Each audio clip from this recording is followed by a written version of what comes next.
ಇನ್ನು ಕೊಲೆಸ್ಟ್ರಾಲ್ ಬಗ್ಗೆ ನೀವು ಮಾತನಾಡಿದ್ರೆ, ಈ ಕೊಲೆಸ್ಟ್ರಾಲ್ಗೂ ಮತ್ತೆ ಹೃದಯಕ್ಕೂ ನೇರ ಸಂಬಂಧ ಇದೆ ಅಂತ ಹೇಳ್ತಾರೆ. ಕೊಲೆಸ್ಟ್ರಾಲ್ ಹೆಚ್ಚಾದ್ರೆ ಹೃದಯಕ್ಕೆ ಎಫೆಕ್ಟ್ ಆಗುತ್ತೆ ಅಂತ. ಇದಕ್ಕೋಸ್ಕರನೇ ಜನ ಕೂಡ ಸೇವಿಸೋ ಆಹಾರದಲ್ಲಿ ಆದಷ್ಟು ಕೊಲೆಸ್ಟ್ರಾಲ್ ಕಡಿಮೆ ಇರಲಿ ಅಂತಾನೆ ಯೋಚನೆ ಮಾಡ್ಬಿಟ್ಟು ಸೇವಿಸ್ತಾರೆ. ನಾನೇನು ಹೇಳಬೇಕು ಅಂತಿಲ್ಲ, ನಾನು ಹೇಳ್ತಾ ಬಂದಿದ್ದೆ 50 ವರ್ಷದಿಂದ. ಈಗ ಅಮೆರಿಕದವರು ಹೇಳ್ತಾರೆ, ಅಮೆರಿಕದ ಸರ್ಕಾರದವರು ಕೊಲೆಸ್ಟ್ರಾಲ್ ಎಂಬ ಒಂದು ವೈರಿ ಇಲ್ಲ ಅಂತ ತೆಗೆದು ಕೊಲೆಸ್ಟ್ರಾಲ್ ಮಿತ್ರ ಅಂತ ಲಿಸ್ಟ್ ನಲ್ಲಿ ಹಾಕಿದ್ದಾರೆ. American government has removed cholesterol from the ನಾಟಿ ಲಿಸ್ಟ್. ಈಗ ಅಮೆರಿಕದವರು ಹೇಳ್ತಾರೆ, ಹೆಚ್ಚು ಕೊಲೆಸ್ಟ್ರಾಲ್ ತಿನ್ನಿ, ದಿವಸಕ್ಕೆ 2 ಮೊಟ್ಟೆ ತಿನ್ನಿ, ಮತ್ತೆ ಎಲ್ಲ ಹುರಿದ ಆಹಾರ ತಿನ್ನಿ, ಎಲ್ಲ ಮಾಡಿ, ತೆಂಗಿನಕಾಯಿ ಒಳ್ಳೇದು, ತೆಂಗಿನ ಎಣ್ಣೆ ತಿನ್ನಿ ಅಂತ ಹೇಳ್ತಾರೆ. ಇದು ಯಾಕೆ ಅಂದ್ರೆ ಅವರಿಗೆ ಗೊತ್ತಾಗಿದೆ, ನಾವು ಲಕ್ಷಾಂತರ ಜನರನ್ನು ಕೊಂದಿದ್ದೇವೆ ಕೊಲೆಸ್ಟ್ರಾಲ್. ಈ ಕೊಲೆಸ್ಟ್ರಾಲ್ ಎಂಬ ಭೂತ, ನೀವು ನನ್ನ ಹತ್ರ ಕೇಳಿದ್ರೆ ನನಗೆ ಕೊಲೆಸ್ಟ್ರಾಲ್ ಏನಂತ ಗೊತ್ತಿಲ್ಲ. ಅದು ಆ ಕೊಲೆಸ್ಟ್ರಾಲ್ ಅನ್ನು ಯಾಕೆ ನಾವು ಭೂತ ಮಾಡಿದ್ದೇವೆ ಅಂದ್ರೆ, ಒಂದೊಂದೇ ಸಿಗ್ತದೆ ನಮಗೆ ಅದು ವ್ಯಾಪಾರ ಮಾಡಲಿಕ್ಕೆ. ಫ್ಯಾಟ್ ಇಸ್ ಬ್ಯಾಡ್ ಅಂತ ನಾವು ಒಮ್ಮೆ ಮಾಡಿದ್ದೇವೆ. ಹೇಗೆ ಅಂದ್ರೆ ಇದಕ್ಕೊಂದು ಸಮೀಕ್ಷೆ ಮಾಡ್ತಾರೆ, ಇದಕ್ಕೆ ಹೇಳುದು ಲೀನಿಯರ್ ರಿಡಕ್ಷನಿಸ್ಟ್ ಲಾ ಅಂತ. ಕೊಲೆಸ್ಟ್ರಾಲ್ ಒಬ್ಬ ಒಂದು ಫ್ರೆಡ್ರಿಕ್ಸನ್ ಅಂತ ಬಹಳ ದೊಡ್ಡ ಒಬ್ಬ ವಿಜ್ಞಾನಿ ಅಂತ ನಮ್ಮ ಲೆಕ್ಕ. ಅವನೇನ್ ಮಾಡಿದ, ಈ 2ನೇ ಮಹಾಯುದ್ಧದ ನಂತರ ಒಂದು ಸಮೀಕ್ಷೆ ಮಾಡಿದ. ಯುರೋಪಿಯನ್ರಲ್ಲಿ ಪ್ರಾಸ್ಪೆರಿಟಿ ಬಂತು, ಯುದ್ಧ ಆದ ನಂತರ ಜನರಲ್ಲಿ ಹಣ ಆಯಿತು, ವ್ಯಾಪಾರ ಬಂತು, ಹೆಚ್ಚು ಫುಡ್ ಬಂತು, ಹೆಚ್ಚು ಫುಡ್ ತಿಂದ್ರು. ಇದೆಲ್ಲ ಇರಲಿಲ್ಲ. ಆ 2ನೇ ಮಹಾಯುದ್ಧದ ಮೊದಲು ಜನರಿಗೆ ಅಲ್ಲಿ ತಿನ್ಲಿಕ್ಕೆ ಆಹಾರ ಇರಲಿಲ್ಲ. 1930ರ ದಶಕದಲ್ಲಿ ಐರ್ಲೆಂಡ್ನಲ್ಲೆಲ್ಲ ತಿನ್ಲಿಕ್ಕೆ ಇಲ್ಲದೆ ಬಟಾಟೆ ತಿಂದು ಬದುಕಿದ್ದಾರೆ ಜನ. ಅಂತ ಪರಿಸ್ಥಿತಿ ಇದ್ದವರು ಈ ವ್ಯಾಪಾರ ಆಗಿ ಹಣ ಬಂದ ನಂತರ ಹೆಚ್ಚು ತಿನ್ಲಿಕ್ಕೆ ಶುರು ಮಾಡಿದ್ರು. ಸೊ ಇವನೇನ್ ಮಾಡಿದ, ಲೆಕ್ಕ ತೆಗೆದ್ರೆ ಇದು ಹೇಗೆ ಹೆಚ್ಚು ತಿಂತಾರೆ ಹಾಗೆ ಹೆಚ್ಚು ಜನ ಸಾಯ್ತಾರೆ ಅಂತ ಒಂದು ಲೆಕ್ಕ ಬಂತು. ಇದಕ್ಕೆ ನಾವು ಸ್ಟ್ಯಾಟಿಸ್ಟಿಕ್ಸ್ ಹೇಳೋದು ಅಸೋಸಿಯೇಷನ್ ಅಂತ. ಸಮಾಜದಲ್ಲಿ 2 ವಿಷಯ ಮೇಲೆ ಹೋದ್ರೆ ಅದು ಒಂದಕ್ಕೊಂದು ಸಂಬಂಧ ಅಂತ ತೋರ್ತದೆ, ಅದರದ್ದು ಕಾಸ್ ಇಫೆಕ್ಟ್ ಅಲ್ಲ. ಇದವನು ಅರ್ಥ ಮಾಡಿಕೊಳ್ಳಿಲ್ಲ. ಅವನು ಬಹಳ ಪಕ್ಕನೆ ಒಂದು ಹೈಪೋಥಿಸಿಸ್ ಮಾಡಿಬಿಟ್ಟ, fat is the be all and end all of heart disease ಅಂತ. 10 ವರ್ಷದ ನಂತರ ಇನ್ನೊಬ್ಬ ಜಾನ್ ಯುಡ್ಕಿನ್ ಅಂತ ಇದ್ದ, ಅವನು ದೊಡ್ಡ ವಿಜ್ಞಾನಿ. ಅವನು ಲಂಡನ್ ಅಲ್ಲಿ ಏನ್ ಮಾಡಿದ, ಇದನ್ನೇ ಸಕ್ಕರೆಗೆ ಹಾಕಿದ, ಫ್ಯಾಟ್ ಅನ್ನು ಬಿಟ್ಟು ಸಕ್ಕರೆ ಹಾಕಿದ. ಅವನಿಗೂ ಅದೇ ಸ್ಟ್ರೈಟ್ ಲೈನ್ ಬಂತು. ಅವನು ಹೇಳಿದ, ಸಕ್ಕರೆ ಅಷ್ಟು ದೊಡ್ಡ ವಿಷಯ ಯಾವುದೂ ಇಲ್ಲ, ಅದು ಫ್ಯಾಟ್ ಅಲ್ಲ, ಸಕ್ಕರೆ ಹಾಳು. ಅವನೊಂದು ಪುಸ್ತಕ ಬರೆದ, ಪ್ಯೂರ್ ವೈಟ್ ಅಂಡ್ ಡೆಡ್ಲಿ ಅಂತ. ಆ ಪುಸ್ತಕ ನೀವು ಓದಿದ್ರೆ ಸಕ್ಕರೆಯನ್ನು ಕಣ್ಣಲ್ಲಿ ಕೂಡ ನೋಡೋದಿಲ್ಲ. ಅದರ ನಂತರ ನನ್ನೊಟ್ಟಿಗೊಬ್ಬ ಪೀಟರ್ ಅಂತ ಇದ್ದ. ಈ ಪೀಟರ್ ಬಹಳ ದೊಡ್ಡ ಬುದ್ಧಿವಂತ, ಆದ್ರೆ ಅವನು ಇದನ್ನೆಲ್ಲ ಈ ಅನ್ಯಾಯವನ್ನು ನೋಡ್ಲಿಕ್ಕೆ ಅವನಿಗೆ ಆಗುದಿಲ್ಲ. ಅವನೇನ್ ಮಾಡಿದ, ಅದೇ ಸ್ಟ್ಯಾಟಿಸ್ಟಿಕ್ಸ್ ಅಲ್ಲಿ ಒಂದು ಲೆಕ್ಕ ತೆಗೆದ, ಎಷ್ಟು ಪ್ಯಾಂಟ್ ಮಾರಿ ಹೋಗಿದೆ ಯುರೋಪ್ನಲ್ಲಿ 2ನೇ ಮಹಾಯುದ್ಧದ ನಂತರ ಅಂತ ಒಂದು ಲೆಕ್ಕ ಹಾಕಿದ. ಮತ್ತೆ ಅದಕ್ಕೆ ಇದನ್ನು ಕಂಪೇರ್ ಮಾಡಿದ, ಎಷ್ಟು ಜನರಿಗೆ ಹಾರ್ಟ್ ಅಟ್ಯಾಕ್ ಆಗಿದೆ ಅಂತ. ಹೇಗೇನ್ ಸ್ಟ್ರೈಟ್ ಲೈನ್ ಬಂತು. ಅವನು ಬರ್ದ, ಪ್ಯಾಂಟ್ ತೆಕ್ಕೊಂಡು ಪ್ಯಾಂಟ್ ಹಾಕೊಳ್ಳೋದು ಹಾರ್ಟ್ ಅಟ್ಯಾಕಿಗೆ ಒಂದು ರಿಸ್ಕ್ ಅಂತ. ಇದಕ್ಕೆ ಹೇಳುದು ರಿಸ್ಕ್ ಫ್ಯಾಕ್ಟರ್ ಅಂತ. ಇಂಥದನ್ನು ಎಷ್ಟು ಮಾಡಿದ್ದೇವೆ ನಾವು ಅಂದ್ರೆ, ಈಗ ನೀವೀಗ ಆಕ್ಸ್ಫರ್ಡ್ ಟೆಕ್ಸ್ಟ್ ಬುಕ್ ಮೆಡಿಸಿನ್ ನೋಡಿದ್ರೆ ಹೃದಯಾಘಾತಕ್ಕೆ 284 ರಿಸ್ಕ್ ಫ್ಯಾಕ್ಟರ್ಸ್ ಇದೆ. ಅದನ್ನು ಸರಿಯಾ ತಪ್ಪ ಅಂತ ನೋಡ್ಲಿಕ್ಕೆ ಒಂದು ದೊಡ್ಡ ಸ್ಟಡಿ ಮಾಡಿದ್ರೆ, ಇದಕ್ಕೆ ಹೇಳೋದು multiple risk factor intervention trial ಅಂತ, ಮಿಸ್ಟರ್ ಫಿಟ್ ಸ್ಟಡಿ ಅಂತ.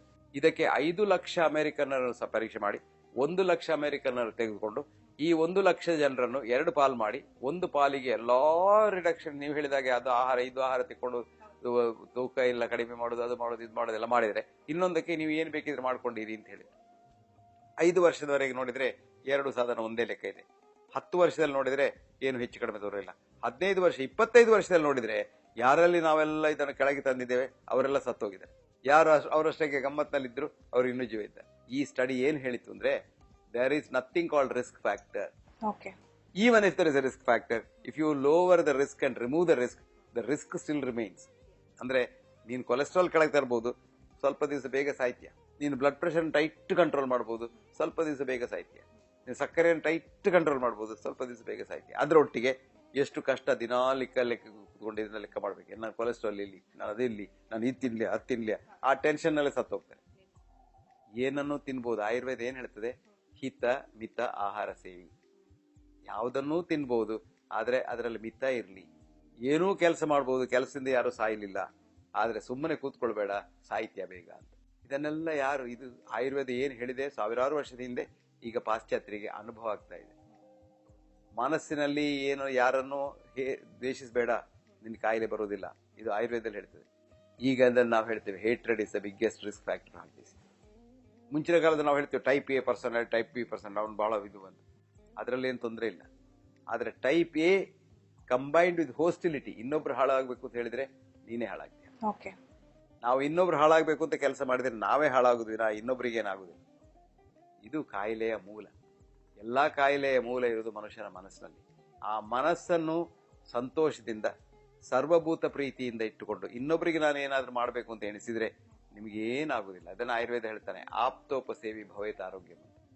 ನನ್ನ ಹೆಂಡತಿ ಮಕ್ಕಳನ್ನು ಯಾರು ನೋಡ್ಕೊಳ್ತಾರೆ, ದೊಡ್ಡ ಸಂಗತಿ ಇಲ್ಲ. ನಾಯಿ ಕೂಡ ನೋಡ್ಕೊಳ್ತದೆ. ಎಲ್ಲರನ್ನೂ ನಾನು ನೋಡ್ಕೊಳ್ಬೇಕು, ಎಲ್ರಿಗೂ ಏನಾದ್ರೂ ಉಪಕಾರ ಮಾಡಬೇಕು ಅಂತ ಎಣಿಸಿದವನಿಗೆ ಕಾಯಿಲೆ ಬರೋದು ಕಷ್ಟ. ಡಾಕ್ಟರ್, ಹೃದಯಕ್ಕೆ ಸಂಬಂಧಪಟ್ಟ ಹಾಗೆ ಸಾಕಷ್ಟು ಮಿತ್ಸ್ ಇದೆ ನಮ್ಮ ಜನರಲ್ಲಿ. ಯಾವ್ದು ಒಳ್ಳೇದು ಯಾವ ಕೆಟ್ಟದ್ದು ಅನ್ನೋದನ್ನ ಜಡ್ಜ್ ಮಾಡೋದಕ್ಕೂ ಆಗ್ತಾ ಇಲ್ಲ. ಅಷ್ಟೊಂದು ಕನ್ಫ್ಯೂಷನ್ ಅಲ್ಲಿ ಇವತ್ತು ಜನ ಇದ್ದಾರೆ. ಏನ್ ಹೇಳ್ತೀರಾ ಇದ್ರ ಬಗ್ಗೆ? ಇದು ಹೃದಯದ ಕಾಯಿಲೆ ವಿಚಾರ ಅಲ್ಲ, ಹೆಚ್ಚಿನ ಎಲ್ಲಾ ವಿಷಯದಲ್ಲಿ ಮಿತ್ಸ್ ಇದೆ. ಅದಕ್ಕೆ ಹೇಳುದು, ಈ ಲೋಕ ಮುಂದೆ ಹೋಗುವುದು ತಿಳಿದ ಏರಿಯಾದಲ್ಲಿಯೇ ಗುಡುಗುಡು ಮಾಡುವುದಲ್ಲ, ತಿಳಿದ ಏರಿಯಾದಲ್ಲಿರುವ ತಪ್ಪುಗಳನ್ನು ಕಂಡು ಹುಡುಕ್ಬೇಕು, ಯಾವುದು ಮಿತ್ಸ್ ಅಂತ. ಅದಕ್ಕೆ ಕಾಲ್ ಪಾಪರ್ ಹೇಳ್ತಾನೆ, knowledge advances not by repeating known things but by refuting false dogmas ಅಂತ. ಹೃದಯದಲ್ಲಿ ತುಂಬಾ ಡಾಗ್ಮಾಸ್ ಇದೆ. ಅದು ಇದೆಲ್ಲ ತಪ್ಪು. ಒಟ್ಟಿಗೆ ಇರುವುದು ಹೃದಯದಲ್ಲಿ ಹೃದಯ ನಿಮಗೆ ಕಾಯಿಲೆ ಬರಬಾರದು ಅಂತಿದ್ರೆ ಆಹಾರ ಕಮ್ಮಿ ಮಾಡಬೇಕು, ಒಂದು. ಎರಡನೇದು ವ್ಯಾಯಾಮ ಮಾಡಬೇಕು. ಇದು ವ್ಯಾಯಾಮ ಮಾಡಬೇಕು ಅಂತ ಹಳ್ಳಿಯಲ್ಲಿ ಹೋಗಿ ನೇಗಲು ಅವನಿಗೆ ಹೋಗಿ ವ್ಯಾಯಾಮ ಮಾಡು ಅಂತ ಹೇಳೋದಲ್ಲ. ಅವನು ವ್ಯಾಯಾಮದಿಂದ ಹೆಚ್ಚು ಕೆಲಸ ಮಾಡ್ತಾನೆ. ಮತ್ತೆ ಹೆಚ್ಚು ಕೆಲಸ ಕೂಡ ಮಾಡಬಾರ್ದು, ಅಧ್ವಾನ ಹಾಳು. ವ್ಯಾಯಾಮ ಮಾಡಬೇಕು. ಆ ವ್ಯಾಯಾಮದಲ್ಲಿ ಮಿತಿ ಇರಬೇಕು. ಆ ವ್ಯಾಯಾಮ ಬಹಳ ಒಳ್ಳೆಯದು. ಆದ್ರೆ ಇದೆಲ್ಲಕ್ಕಿಂತ ಮೇಲೆ ಏನು ಅಂದ್ರೆ ಆಹಾರ ಅಲ್ಲ, ವ್ಯಾಯಾಮ ಅಲ್ಲ, ಮನಸ್ಸನ್ನು ಶುದ್ಧವಾಗಿರ್ಬೇಕು. ಎಲ್ಲರನ್ನೂ ಪ್ರೀತಿ ಮಾಡಬೇಕು, ಯಾರನ್ನೂ ಹೇಟ್ ಮಾಡಬಾರ್ದು. ಹೃದಯದ ಕಾಯಿಲೆ ಬರುವುದಿಲ್ಲ. ಅದರ ಅರ್ಥ ಇದನ್ನೆಲ್ಲ ಮಾಡಿದ್ರೆ ನೀವು ಸಾಯುವುದಿಲ್ಲ ಅಂತಲ್ಲ. ಸಾಯಲೇಬೇಕು, ಅದು ನಿಸರ್ಗದ ನ್ಯಾಯ. ಸಾಯದೇ ಇದ್ರೆ ಇಲ್ಲಿ ನಿಲ್ಲಿಗೂ ಸ್ಥಳ ಇಲ್ಲ.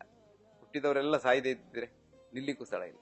ಆದ್ರೆ ಸಾಯುವವರೆಗೆ ಸುಖದಲ್ಲಿರಬೇಕು ಅಂತ ಪ್ರಯತ್ನ. ಯಾಕೆಂದ್ರೆ ಸಾಯುವವರೆಗೆ ಏನಾದ್ರೂ ಕಾಯಿಲೆ ಬಂದು ಇನ್ನೊಬ್ಬರ ಮೇಲೆ ಡಿಪೆಂಡೆಂಟ್ ಆದ್ರೆ ಸ್ವಲ್ಪ ಸಮಯದಲ್ಲಿ ಇವ ಯಾವಾಗ ಸತ್ತು ಹೋಗ್ತಾನೆ ಅಂತ. ಎಷ್ಟು ಜನ ಪ್ರೀತಿ ಮಾಡಿರೋದು, ಹೆಂಡತಿ ಇರ್ಬೋದು, ಗಂಡ ಇರ್ಬೋದು, ಸ್ವಲ್ಪ ಸಮಯದ ನಂತರ ಅಯ್ಯಯ್ಯೋ ಎಂತದ್ದು ಇದು, ಬೆಳಿಗ್ಗೆ ಸಂಜೆವರೆಗೆ ಇವನ್ನ ಯಾರು ನೋಡ್ಕೊಳ್ಳೋದು ಅಂತ. ಹಾಗಾಗಿ ನಮ್ಮ ಪ್ರಯತ್ನ ಏನು ಅಂದ್ರೆ ಇದ್ದಷ್ಟು ಕಾಲ ಸುಖದಲ್ಲಿರ್ಲಿಕ್ಕೆ ಏನ್ ಮಾಡಬೇಕು, ಹೃದಯದ ಕಾಯಿಲೆ ಬರದೇ ಇರಬೇಕಾದ್ರೆ ಮನಸ್ಸನ್ನು ಶಾಂತಿಯಲ್ಲಿ ಇಟ್ಕೊಳ್ಬೇಕು. ಇನ್ನೊಬ್ಬರಿಗೆ ಏನಾದ್ರೂ ಉಪಕಾರ ಮಾಡಬೇಕು. ನಿಮಗೆ ಸಂತೋಷ ಬೇಕಾ, ಇನ್ನೊಬ್ಬರಿಗೆ ಸಂತೋಷ ಕೊಡಿ. ಈ ಸಂತೋಷ ಅಂತ ಹೇಳುವುದು ಕನ್ನಡಿ ಹಾಗೆ. If love is what you give away, love is what comes back each day ಅಂತ. ನಾವು ಇನ್ನೊಬ್ಬರಿಗೆ ಕೊಟ್ರೆ ನಮ್ಗೆ ಬರ್ತದೆ. ಅದು ಈ ಕಾಯಿಲೆಗಳನ್ನು ದೂರ ಇಡುವ ಒಂದು ದೊಡ್ಡ ಮಂತ್ರ, ಬೀಜ ಮಂತ್ರ ಅಂತ ಹೇಳ್ತೇನೆ. ಡಾಕ್ಟರ್, ನೀವು ಮೆಡಿಕಲ್ ಮಿತ್ಸ್ ಬಗ್ಗೆ ಮಾತಾಡ್ತಾನೆ ಬರ್ತಿದ್ದೀರಾ ಹಲವಾರು ವರ್ಷಗಳಿಂದ. ಇದ್ರ ಬಗ್ಗೆ ಪುಸ್ತಕ ಕೂಡ ಬರ್ತಿದ್ದೀರಾ. ಈ ಒಂದು ಮಿತ್ಸ್ ಬಗ್ಗೆ ನೀವು ನಿಮ್ಮ ಸ್ಟೂಡೆಂಟ್ಸ್ ಹತ್ರ ಡಿಸ್ಕಸ್ ಮಾಡಿದಾಗಲಿ ಅಥವಾ ಪ್ರೊಫೆಸರ್ಗಳ ಹತ್ರ, ನಿಮ್ಮ ಕಲೀಗ್ಸ್ ಹತ್ರ ಹೇಳಿದಾಗ ಯಾವ್ದಾದ್ರು ಮರೆಯಲಾಗದ ರಿಯಾಕ್ಷನ್ ಏನಾದ್ರೂ ಬಂದಿದ್ದುಂಟಾ? ಇದ್ರ ಬಗ್ಗೆ ಹೇಳ್ಕೋಬೋದಾ ನೀವು? ಇಲ್ಲ, ಇದನ್ನು ಹೇಳಿದ್ರಲ್ಲಿ ಯಾರು ಅದರಲ್ಲಿ ಮರೆಯಕ್ಕಾಗದಂತ ರೆಸ್ಪಾನ್ಸ್ ಕೊಡ್ಲಿಕ್ಕೆ ಸಾಧ್ಯವಿಲ್ಲ. ಯಾಕಂದ್ರೆ ಅದರ ಸುಳ್ಳಿಲ್ಲ. ನಾನು ಹಿಂದಿಂದ ಬೈಬಹುದು, ಇದರಲ್ಲಿ ಹೇಳಲಿಕ್ಕೆ ಏನೂ ಇಲ್ಲ. ಅದರಲ್ಲಿ ಈ ಮೆಡಿಕಲ್ ಮಿತ್ಸ್ ನ ವಿಷಯ ನಾನು ತುಂಬಾ ಬರೆದಿದ್ದೇನೆ. ಅದರ ವಿಷಯ ನಾನು 1 ಸಲ ಅಲ್ಲ, 100 ಸಲ ಬರೆದಿರ್ಬೋದು, 1000 ಸಲ ನಾನು ಅದರ ಭಾಷಣ ಕೊಟ್ಟಿರ್ಬೋದು. ಅದಕ್ಕೆ ಯಾರು ಎದುರಿನಲ್ಲಿ ಏನು ಹೇಳಲಿಕ್ಕಿಲ್ಲ. ಅದು ಮಿತ್ಸ್, ಅದು ಅವರಿಗೂ ಗೊತ್ತುಂಟು ಅದು ಮಿತ್ ಅಂತ. ಬಟ್ ಆ ಮಿತ್ತಿನಲ್ಲಿ ಹಣ ಉಂಟು. ಈಗ ಎಲ್ರಿಗೆ ಆಂಜಿಯೋಗ್ರಾಮ್ ಮಾಡಬೇಕು, ಇದು ತೀರಾ ತಪ್ಪು. ಎಲ್ಲಿವರೆಗೆ ಅಂದ್ರೆ ಈಗ ಆಂಜಿಯೋಗ್ರಾಮಿನ ಮೇಲೆ ಮೊರಟೋರಿಯಂ ಉಂಟು. ಎಲ್ಲಿವರೆಗೆ ಅಂದ್ರೆ ನಾವು ಬೆಡ್ ಸೈಡ್ ನಲ್ಲಿ ಪರೀಕ್ಷೆ ಮಾಡಿ ಆ ಪೇಷಂಟ್ಗೆ ಒಂದು ಸರ್ಜರಿ ಆಗದಿದ್ರೆ ಇವ್ರು ಬದುಕುದಿಲ್ಲ ಅಂತ ಗೊತ್ತಾದ ನಂತರ ಸರ್ಜರಿ ಎಲ್ಲಿ ಮಾಡುವುದು ಅಂತ ನೋಡ್ಲಿಕ್ಕೆ ಮಾತ್ರ ಆಂಜಿಯೋಗ್ರಾಮ್ ಬೇಕು. ಆಂಜಿಯೋಗ್ರಾಮ್ ಅಂತ ಹೇಳುವುದು ಡಯಾಗ್ನೋಸಿಸ್ಗೆ ಅಲ್ಲ. ನಾವು ಕೊರನರಿ ಆರ್ಟರಿ ಡಿಸೀಸ್ ಆಂಜಿಯೋಗ್ರಾಮ್ ಇಂದ ಡಯಾಗ್ನೋಸ್ ಮಾಡುವುದಲ್ಲ. ಕೊರನರಿ ಆರ್ಟರಿ ಡಿಸೀಸ್ ಖಾಲಿ ಅವನ ಹಿಸ್ಟ್ರಿಯಿಂದ ಮತ್ತೆ ಎಕ್ಸಾಮಿನೇಷನ್ ಇಂದ ಗೊತ್ತಾಗುದು. ಆದ್ರೆ ಒಬ್ಬರಿಗೆ ಆ ಕೊರನರಿ ಆರ್ಟರಿ ಡಿಸೀಸ್ ಇದ್ದು ಪಾಯ್ಖಾನೆಗೂ ಹೋಗ್ಲಿಕ್ಕೆ ಆಗುದಿಲ್ಲ, ಅವನಿಗೆ ನೋವುಂಟು. ಈ ನೋವನ್ನು ನಮ್ಮ ಯಾವ ಔಷಧಿಯಿಂದಲೂ ಹೋಗುವುದಿಲ್ಲ. ಅಂತ ಪರಿಸ್ಥಿತಿಯಲ್ಲಿ ಅವನಿಗೆ ಆಪರೇಷನ್ ಮಾಡುವುದರಿಂದ ಒಂದು ಲಾಭ ಉಂಟು, ನೋವು ಹೋಗ್ತದೆ, ಜೀವನ ಸುಖ ಆಗ್ತದೆ. ಆದ್ರೆ ಅವನು ಸ್ವಲ್ಪ ಬೇಗ ಸಾಯ್ತಾನೆ, ಇನ್ನೊಂದು ಹಾರ್ಟ್ ಅಟ್ಯಾಕ್ ಬರ್ತದೆ, ಸ್ಟ್ರೋಕ್ ಬರ್ಬೋದು, ಇದೆಲ್ಲ ರಿಸ್ಕ್ ಉಂಟು. ಆದ್ರೆ ಅವನು ಜೀವನ ಮಾಡ್ಬೇಕಲ್ಲ. ಒಂದು ಎದ್ದು ಪಾಯ್ಖಾನೆಗೆ ಹೋಗ್ಲಿಕ್ಕೆ ನೋವಿದ್ರೆ ಅವನು ಏನ್ ಮಾಡ್ತಾನೆ ಜೀವನ? ಸೊ ಅಂತವರಿಗೆ ಆಪರೇಷನ್ ಬೇಕು. ಆ ಕಾಲದಲ್ಲಿ ಆಪರೇಷನ್ ಮಾಡಬೇಕಾದ್ರೆ, ಪ್ಲಂಬಿಂಗ್ ಮಾಡಬೇಕಾದ್ರೆ ಎಲ್ಲಿ ಪೈಪ್ ಉಂಟು ಅಂತ ನೋಡ್ಬೇಕಲ್ಲ, ಅದಕ್ಕೆ ಮಾತ್ರ ಆಂಜಿಯೋಗ್ರಾಮ್. ಇಲ್ಲದ್ರೆ ಆಂಜಿಯೋಗ್ರಾಮ್ ಮಾಡಲೇಬಾರದು. ಆಂಜಿಯೋಗ್ರಾಮ್ ಮೇಲೆ ಮೊರಟೋರಿಯಂ ಬೇಕು ಅಂತ ನನ್ನ ಒಬ್ಬರು ಬಹಳ ದೊಡ್ಡ ಟೀಚರ್ ಹಾರ್ವರ್ಡ್ ನಲ್ಲಿ, ಅವರಿಗೆ ನೊಬೆಲ್ ಪ್ರೈಸ್ ಸಿಕ್ಕಿದೆ. ಅವರ ಹೆಸರು ಬರ್ನಾರ್ಡ್ ಲವನ್ ಅಂತ. ಅವರು 1991ರಲ್ಲಿ ಆರ್ಟಿಕಲ್ ಬರೆದಾರೆ, ನಾವು ಈ ಆಂಜಿಯೋಗ್ರಾಮಿನ ಮೇಲೆ ಮೊರಟೋರಿಯಂ ಹಾಕದಿದ್ರೆ ಡಾಕ್ಟರ್ಗಳು ಈ ಲೋಕವನ್ನೇ ಕೊಲ್ತಾರೆ ಅಂತ ಬರೆದಿದ್ದಾರೆ. ಆದ್ರೆ ಅದು ಆಗುದಿಲ್ಲ. ಯಾಕೆ ಆಗುದಿಲ್ಲ? ಆಂಜಿಯೋಗ್ರಾಮಿನಲ್ಲಿ ಹಣ ಇರುವುದು ಖಂಡಿತ. ಮತ್ತೆ ಆಂಜಿಯೋಗ್ರಾಮ್ ಮಾಡಿದ ಕೂಡಲೇ ನಮಗೆಲ್ಲ ಗೊತ್ತುಂಟು, ಯಾರಿಗೆ ಆಂಜಿಯೋಗ್ರಾಮ್ ಮಾಡ್ತೇವೆ ನಾವು ಅವನಿಗೆ ಒಂದು ಬ್ಲಾಕ್ ಉಂಟು. ಸೊ ಬ್ಲಾಕ್ ಉಂಟು ಅಂತ ಹೇಳಿದ ಕೂಡ ಹೇಳುದು ನಿಮ್ಗೆ ಬ್ಲಾಕ್ ಉಂಟು. ಈಗ ಎಲ್ಲಿವರೆಗೆ ಬಂದಿದ್ದಾರೆ ಅಂದ್ರೆ, ನಿನ್ನೆ ನನಗೊಂದು ಇಮೇಲ್ ಬಂದಿತ್ತು, sir my father is very healthy, he went for a checkup by mistake and they took an ECG and they said there is one block. ECG ಅಲ್ಲಿ ಬ್ಲಾಕ್ ಉಂಟು ಅಂತ ಗೊತ್ತಾಗ್ತದೆ, ಹಾಗಂತ ನನಗೆ ಗೊತ್ತಿಲ್ಲ. ಇದು ವಿಚಿತ್ರ ನನಗೆ. ಇದರ ಅರ್ಥ ಏನು ಅಂದ್ರೆ, ಹೆದರಿಸಬೇಕಾದ್ರೆ ಮನುಷ್ಯನಿಗೆ ನಿನಗೊಂದು ಬ್ಲಾಕ್ ಉಂಟು ಅಂತ ಹೇಳುದು, ಮುಗೀತು, ಅವನಲ್ಲೇ ಸತ್ತ, ಅರ್ಧ ಸತ್ತ ಸಾಯ್ತಾನ. ಮತ್ತೆ ಹೇಳುದು, ನೀನು ಇನ್ನು ಮನೆಗೆ ಹೋಗಿ ಬರಬಾರ್ದು, ಗೊತ್ತಿಲ್ಲ ನನಗೆ, ಹೋದ್ರೆ ಹಿಂದೆ ಬರ್ತೀಯ ಅಂತ ಗೊತ್ತಿಲ್ಲ, ಈಗಲೇ ಮಾಡ್ಬೇಕು ಅಂತ. ಯಾಕೆ ಅಂದ್ರೆ ಅವ್ನು ಹೊರಗೆ ಹೋಗಿ ಯಾರ ಹತ್ರ ಕೇಳಿದ್ರೆ ಅವ್ರು ಹೇಳ್ತಾರೆ ಇದು ಬ್ಲಾಕ್ ಅಲ್ಲ ಮರ, ಇದು ತೊಂದರೆ ಇಲ್ಲ, ಯಾಕೆ ಮಾಡ್ತೀಯ ಅಂತ. ಸೊ ಇವನಿಗೊಂದು ಬಕ್ರ ಹೋಯ್ತಲ್ವಾ. ಹೌದು. ಸೊ ಯಾರು ಬರ್ತಾರೆ ಅವರನ್ನು ಬಿಡ್ಲಿಕ್ಕೆ ಸಾಧ್ಯ ಇಲ್ಲ. ಹಾಗಾಗಿ ನಾವು ಜನರನ್ನು ಹೆದರಿಸ್ತಾ ಬಂದಿದ್ದೇವೆ. ಇಂಥ ಮಿತ್ಸ್ ಎಲ್ಲ ಹೋಗ್ಬೇಕು. ಮತ್ತಷ್ಟು ಇಂಟ್ರೆಸ್ಟಿಂಗ್ ವಿಚಾರಗಳನ್ನ ಡಾಕ್ಟರ್ BM ಹೆಗ್ಡೆ ಅವ್ರ ಜೊತೆ ನಾವು ಮಾತನಾಡ್ತೀವಿ. ಆದ್ರೆ ಅದಕ್ಕೂ ಮೊದಲು ಮತ್ತೊಂದು ಬ್ರೇಕ್.